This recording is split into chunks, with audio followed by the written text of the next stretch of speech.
Hello everybody, Jackson here with the Wealth Squad. Today we'll be talking about the wash sale rule. It is something that every investor has to know if they are investing in the stock market. It's not super simple nor easy to understand, so I hope you follow me through this as I'm gonna basically give you the lowdown on what the wash sale rule is and how to avoid it. Not necessarily avoid it, but how to not get penalized. So, wash sale rule, it's an IRS regulation that prevents a taxpayer from taking a tax deduction for a security sold in a wash sale. So they define the wash sale as one that occurs when an individual sells or trades a security at a loss and within 30 days buys it back up, or a company substantially identical. So, for example, we could go here, go to Starbucks here. A month ago, let's say I sold Starbucks. Here's the thing.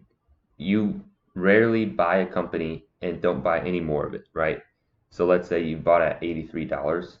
It's not like you didn't buy more when it was 76, right? You probably did. You probably averaged down.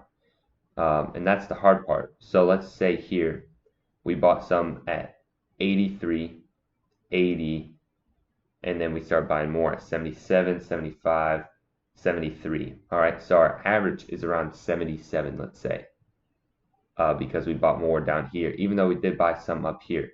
Okay, so a month goes by, and now the price is 79. Well, we think it's going to drop down, so we sell it at 79. So we make money because our average is around 77. Even though we bought up here, we averaged down and bought more shares near the bottom to make our average 77. Okay, we sell at 79. Now, after that, let's get those ads out of there. After that, you wait a month uh, to buy because you have to. That's the rule. Because even though you made money on the position, you didn't sell it at a loss. You sold one of your trades at a loss in the same pool. Now, the way that every stock brokerage acts is essentially first in, first out, right? So let's say you bought 10 here, 10 here, 10 here, and then 40 and 50. So you bought most of them down here. That's why your average is that low.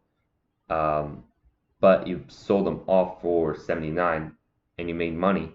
But even though this lost money, the position made money, just because this lost money, you have to wait 30 days.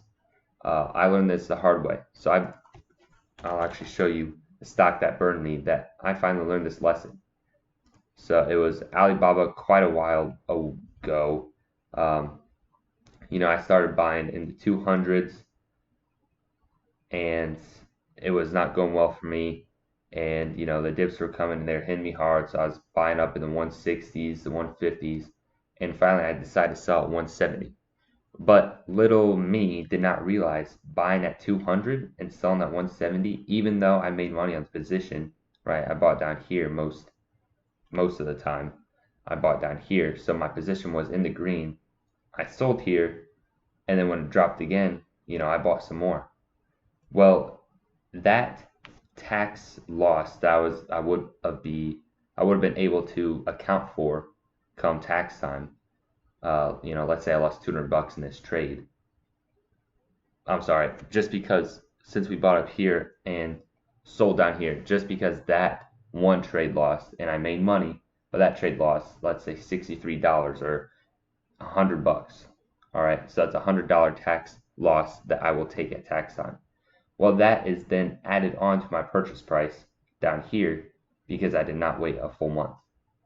Okay, or I'm looking at the times here, it doesn't match up, but I'm telling you, it was before a month happened, and it was added right back on, and it shows us right down here.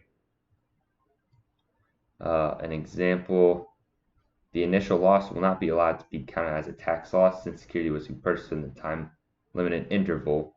And the example would be right here. This is perfect.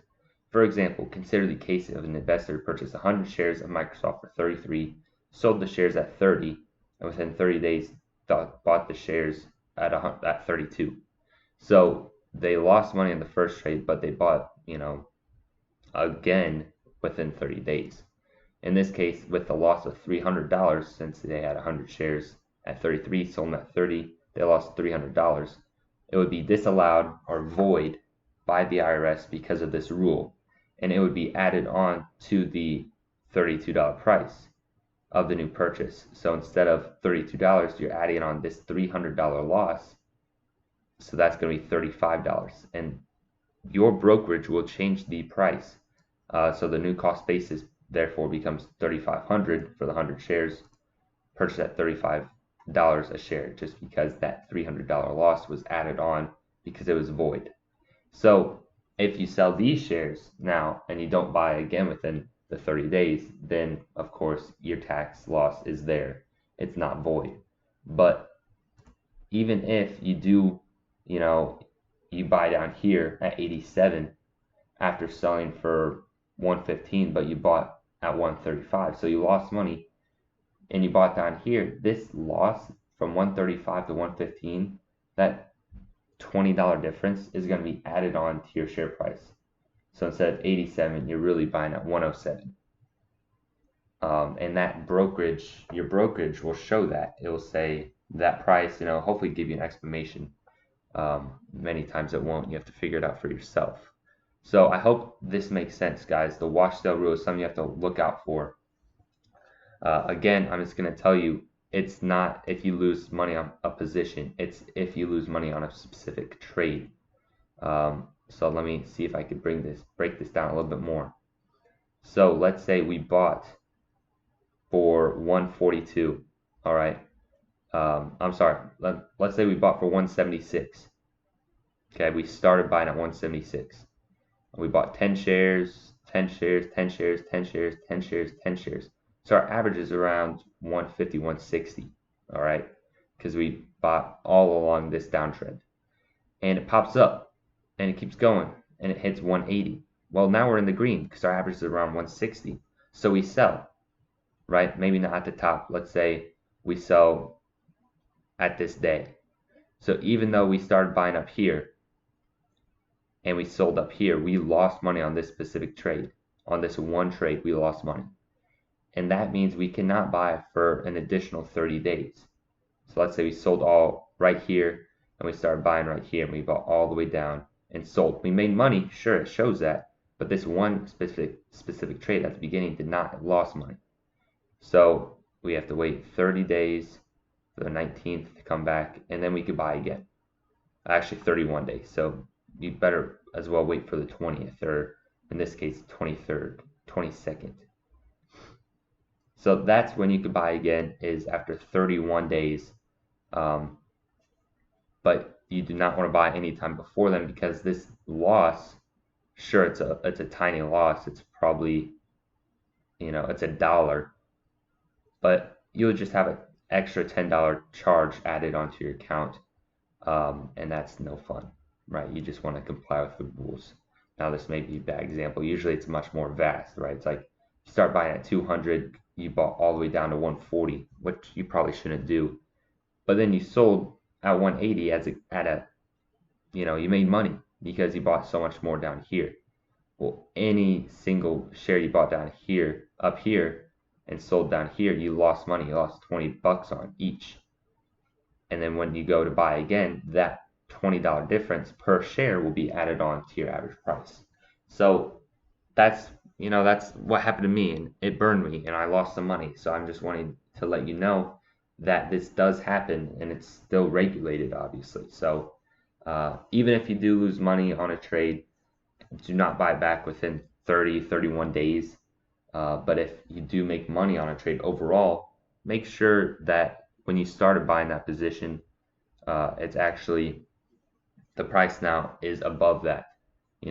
Even if it is below that, you have to wait 31 days. If you made money on every single trade in that one position, you could buy it the next day. Who cares? But if you did not, you lost money on one position, just wait 31 days. You'll be better off in the IRS eyes. So I hope that makes sense for you guys. Hope you learned something today. Hope you can save some money, and hopefully you learned from what mistake I made. So thanks for watching. Until next time.